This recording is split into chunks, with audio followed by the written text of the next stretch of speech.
with Miss Sonia's class. A warm welcome to you all. Thanks for joining in.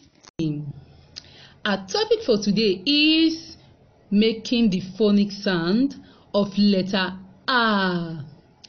And we are also going to associate it with its corresponding object. Now, I want you to sit down like a champion and sound letter R with me. Letter R. Letter R. Letter R. Now, let's see the corresponding objects. R. Its corresponding object is apple. R. Its corresponding object is apple. R. Letter R. R as in mango. R as in mango.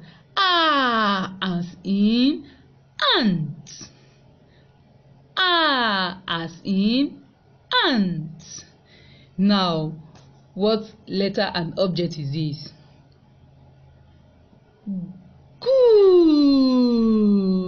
That's interesting. And this? Good. And this? Good. I hope you can now identify letter R and its corresponding objects. Awesome. Here is where we shall be ending our class for today. Do not forget to attempt your quiz and do your assignment. Hopefully, I'm going to see you in our next class. Bye.